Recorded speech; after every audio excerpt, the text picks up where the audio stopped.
ದಿನಾಂಕ 28/12/2024 ಒಂದು UDR ಒಂದು ಫೈಲ್ ಆಗಿದೆ. ಅದು ಸಾರಾಂಶ ಏನಂತಂದರೆ, ಅರ್ಚಿತಾ ಎಂದವರು ಅವ್ರ ಗಂಡ ಅವ್ರದ್ದು ಬಾಡಿ ಬಂದು ನಾಗರಹಳ್ಳಿ ಹೇಮಾವತಿ ನಾಲಾ ಏರಿ ದೊಡ್ಡ ಕುಂಚಿನ ವಿಲೇಜಲ್ಲಿ ಸಿಕ್ಕಿದೆ ಅಂತ ಬಗ್ಗೆ ಅವರು ಮಾಹಿತಿಯನ್ನು ಕೊಡ್ತಾರೆ. ಅದರ ಮೇಲೆ ಫೈರ್ ಸರ್ವಿಸ್ ಮತ್ತು ಪೊಲೀಸ್ನವರು ಆ ಸ್ಥಳಕ್ಕೆ ತೆರಳಿ ಹೋಗಿ ಅಲ್ಲಿಂದ ಬಾಡಿಯನ್ನು ತಗೊಂಡು ಪೋಸ್ಟ್ಮಾರ್ಟಮನ್ನು ಕಳಿಸ್ತಾರೆ. ಆ ಸಮಯದಲ್ಲಿ ಅರ್ಚಿತಾ ಕೊಟ್ಟಿರೋ ಕಂಪ್ಲೇಂಟ್ ಮೇಲೆ ಒಂದು UDR ಫೈಲ್ ಆಗುತ್ತೆ. ಆ ಕಂಪ್ಲೇಂಟಲ್ಲಿ ಅವರು ಗಂಡ ಬಂದು ಸುಮಾರು 26ನೇ ತಾರೀಕು ಸಾಯಂಕಾಲ ಪೆಟ್ರೋಲ್ ಹಾಕ್ತೀನಿ ಅಂತ ಹೇಳಿಬಿಟ್ಟು ಮನೆ ಬಿಟ್ಟು ಹೋದರು. ಆದರೆ ವಾಪಸ್ ಬಂದಿಲ್ಲ. ಇವತ್ತು ಅವರು ಶವ ನೀರಲ್ಲಿ ಸಿಕ್ಕಿದೆ ಅಂತ ಕಂಪ್ಲೇಂಟ್ ಕೊಟ್ಟಿದ್ದಾರೆ. ಮತ್ತು ಅವರು ಸಾವಳಿ ಅನುಮಾನ ಇದೆ ಅಂತ ಒಂದು FIR ಕೊಟ್ಟಿರ್ತಾರೆ. ಇದರಲ್ಲಿ ನಾವು ತನಿಖೆಯನ್ನು ಮುಂದುವರಿಸೋ ಸಮಯದಲ್ಲಿ ದಿನಾಂಕ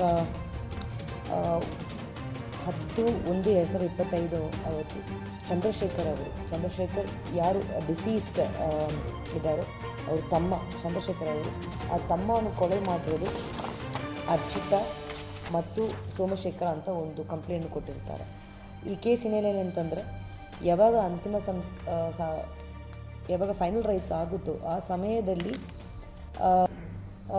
ಚಂದ್ರಶೇಖರ್ ಕೊಟ್ಟಿರುವ FIR ಹಿನ್ನೆಲೆ ಏನಂತಂದರೆ, ಯಾವಾಗ ಫೈನಲ್ ರೈಟ್ಸ್ ಆಗುತ್ತೋ, ಡಿಸೀಸ್ಡ್ ಆನಂದ್ ಅವರು ಫೈನಲ್ ರೈಟ್ಸ್ ಆಗುತ್ತೋ ಆ ನಂತರ ಅವರು ಫ್ಯಾಮಿಲಿಯಲ್ಲಿ ಊರಿಗೆ ಹೋಗೋ ಸಮಯದಲ್ಲಿ ಸೋಮಶೇಖರ್ ಜೊತೆಗೆ ಅರ್ಚಿತಾ ಅವರು ಮಾತಾಡಿದ್ರು. ಏನು ಮಾತಾಡಿದ್ರು ಅಂದರೆ, ಈ ರೀತಿ ಗಂಡ ಹೆಣ್ಣು ಕೊಲೆ ಆಗಿದ್ದಾರೆ ಮತ್ತು ನಾವು ಮುಂದಿನ ಜೀವ ಚೆನ್ನಾಗಿ ಮಾಡೋಣ ಅಂತ ಅವರು ಅರ್ಚಿತಾ ಅವರು ಸೋಮಶೇಖರ್ ಅವರು ಹೇಳುವ ಸಮಯದಲ್ಲಿ ಡಿಸೀಸ್ಡ್ ಅವರು ತಂಗಿಯಾದ ಜ್ಯೋತಿ, ಅವ್ರ ಗಂಡ ರಘು ಮತ್ತು ಆ ಊರು ಸೇರಿದ ಸುನೀಲ್ ಅವರು 3 ಜನ ಕೇಳಿಸ್ಕೊಂಡಿದ್ರು.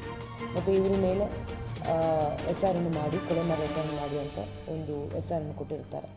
ತನಿಖೆಯನ್ನು ಮುಂದುವರಿಸೋ ಸಮಯದಲ್ಲಿ ನಮಗೇನು ಗೊತ್ತಾಗಿದೆ ಏನಂತಂದರೆ, 26ನೇ ತಾರೀಕು ಯಾವಾಗ ಆನಂದ್ ಅವರು ಮಿಸ್ಸಿಂಗ್ ಹೋಗ್ತಾರೋ ಆ ಸಮಯದಲ್ಲಿ ಕೊನೆಗೆ ಸೋಮಶೇಖರ್ ಅವ್ರ ಜೊತೆಗೆ ಸಂಪರ್ಕದಲ್ಲಿ ಇರ್ತಾರೆ. ಆ ಸಮಯದಲ್ಲಿ ಇಬ್ಬರೂ ಆ ಕೆರೆ ಪಕ್ಕ, ಯಾವ ಕೆರೆ ಪಕ್ಕ ಅವ್ರ ಬಾಡಿ ಸಿಕ್ಕಿದೆಯೋ ಆ ಕೆರೆ ಪಕ್ಕದಲ್ಲಿ ಡಿಸೀಸ್ಡ್ ಆನಂದ್ ಮತ್ತು ಅಕ್ಯೂಸ್ಡ್ ಆದ ಸೋಮಶೇಖರ್ ಅವರಿಬ್ಬರು ಕೂತ್ಕೊಂಡು ಮಾತಾಡುವ ಸಮಯದಲ್ಲಿ ಸೋಮಶೇಖರ್ ಅವರು ಆನಂದಿಗೆ ನೀರಲ್ಲಿ ತಳ್ಳಿ ಕೊಲೆ ಮಾಡಿರ್ತಾರೆ ಅಂತ ನಮಗೆ ತನಿಖೆಯಲ್ಲಿ ಕಂಡುಬಂದಿರ್ತದೆ.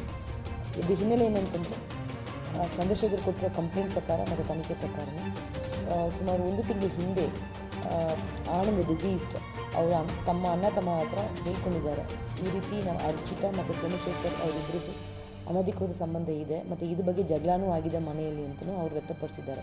ಈ ಹಿನ್ನೆಲೆಯಲ್ಲಿ ಮನೆಯಲ್ಲಿ ಆವಾಗ ಜಗಳ ಆಗ್ತಾ ಇತ್ತು ಅಂತಲೂ ಹೋದ 1 ತಿಂಗಳ ಒಳಗಡೆ ಈ ಸಂಬಂಧ ಅವರಿಬ್ಬರಿಗೂ ಜಗಳ ಆಗ್ತಾ ಇತ್ತನ್ನು ಅವರು ಹೇಳ್ಕೊಂಡು ಬಂದಿದ್ದಾರೆ. ಮತ್ತು ಏನು ಸೋಮಶೇಖರ್ ಅದು ಡಿಸೀಸ್ ಸೋಮಶೇಖರ್ ಏನಿದ್ದಾರೆ ಅವರು ಮತ್ತು ಡಿಸೀಸ್ಡ್ ಆನಂದ್ ಅಕ್ಯೂಸ್ ಸೋಮಶೇಖರ್ ಮತ್ತು ಡಿಸೀಸ್ಡ್ ಆನಂದ್ ಏನಿದ್ದಾರೆ ಇವರಿಬ್ಬರೂ ಸಹ ರಿಲೇಟಿವ್ಸ್, ಕಸಿನ್ ಬ್ರದರ್ಸ್, ಅಕ್ಕಪಕ್ಕ ಮನೇಲಿ ವಾಸ ಮಾಡ್ಕೊಂಡು ಬಂದಿರೋದು. ಆ ಸಮಯದಲ್ಲಿ ಏನು ಸೋಮಶೇಖರ್ ಅವರು ಹೆಂಡತಿ ತೀರೋಗಿ ಸುಮಾರು 2 ವರ್ಷದಿಂದ 3 ವರ್ಷ ಕಾಲ ಆಗಿರ್ತದೆ. ಈ ಸಮಯದಲ್ಲಿ ಸೋಮಶೇಖರ್ ಮತ್ತು ಅರ್ಚಿತಾಗೆ ಅನಧಿಕೃತ ಸಂಬಂಧ ಸ್ವಲ್ಪ ಬೆಳೆಸ್ಕೊಂಡಿದ್ದಾರೆ ಅಂತಲೂ ತನಿಖೆಯಲ್ಲಿ ಕಂಡುಬಂದಿರ್ತದೆ. ಈ ಹಿನ್ನೆಲೆಯಲ್ಲಿ ನಾವು ಈಗಾಗಲೇ ಅಕ್ಯೂಸ್ಡ್ ಆದ ಸೋಮಶೇಖರ್ ಮತ್ತು ಅರ್ಚಿತಾನ ನಾವು ಈಗಾಗಲೇ ದಸ್ತಗಿರಿಯನ್ನು ಮಾಡಿ ಮುಂದಿನ ತನಿಖೆಗೆ ಮಾಡ್ತಾಯಿದ್ದೀವಿ. ಸದ್ಯಕ್ಕೆ ನಮ್ಮ ತನಿಖೆ ಕಂಡು ಬಂದಿರೋದು ಏನು ಅರ್ಚಿತಾ